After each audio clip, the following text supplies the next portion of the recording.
Second grade. Welcome to week 7 reading tip. Today we're going to focus on what is an idiom because authors love to use them a ton, especially when you get to books over level M. So, an idiom is a group of words, or some people call it a saying, that doesn't actually mean what it says. So, for example, you might have heard somebody say, "Oh my gosh, that test was a piece of cake." That doesn't actually mean the test they took was a chunk of dessert or cake. What they really meant was it was really easy. How in the world a piece of cake became a saying that means something easy, I'm not quite sure about. But as readers, we have to pay attention to those because if we don't understand what those sayings mean, then we're not really understanding our book. So today, I have a really fun story. It's called More Parts. It's written by Ted Arnold, the Fly Guy author, and he actually has a bunch of idioms inside this book. So we're going to read and see if we can figure out some examples of idioms and what those idioms really mean. Are you ready? It's pretty silly.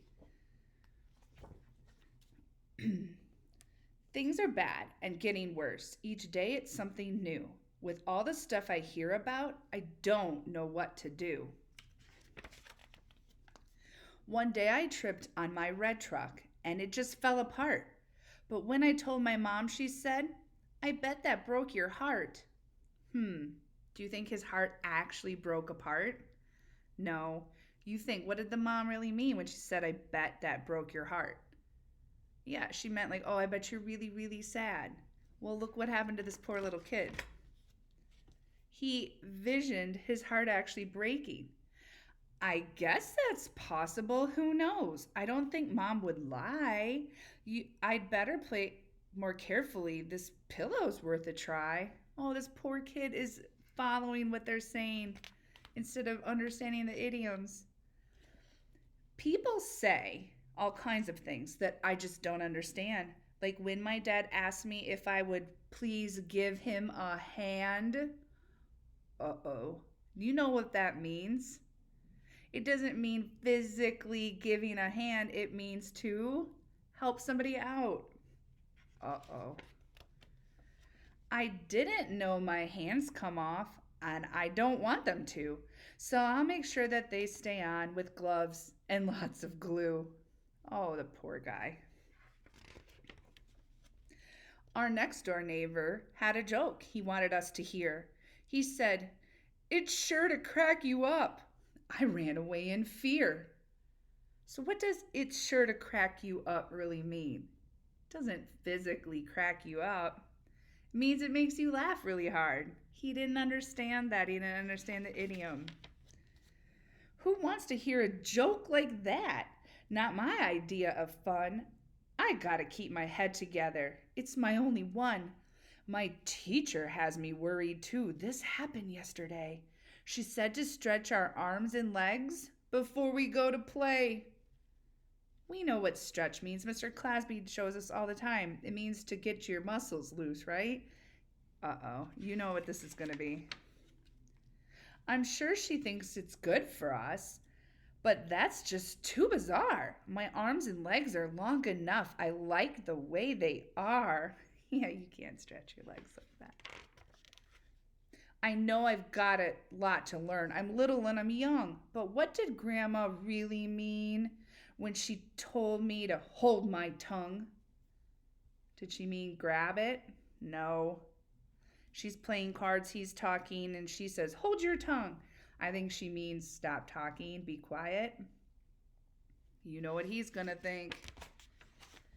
My tongue's a slimy, jiggly, squishy, slippery little squirt. It'd be my luck to squeeze too hard and lose it in the dirt. Oh. So I decided that it's best to stay here in my room, because who knows when some little thing just might lead to my doom. Then Mom and Dad came in and asked me, "Why are you so upset?" I told them the things I've heard that got me in a sweat. Oh, they're going to help them, aren't they? Like coach who says before each game is ready to begin, he gets so nervous that he nearly jumps out of his skin. Oh, that just means he's nervous.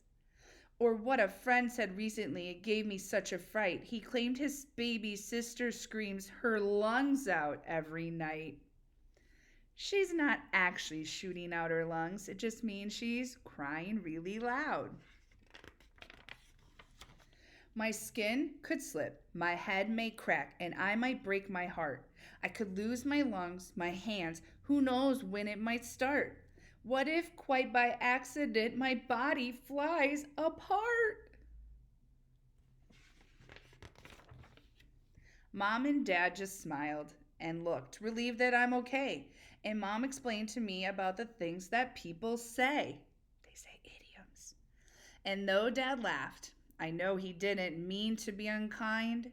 When Dad said, "For a minute, son, we thought you'd lost your mind." Uh, he doesn't get it again. And that means they thought he went a little like he wasn't thinking clearly, right? All right. So today, those were just some examples of idioms that you might come across when you're reading or what people might say to you around town or in your house. So when you're reading and you come to one of those and it doesn't make sense, stop and think, what does that really mean by looking at the sentence? Think you can give it a try?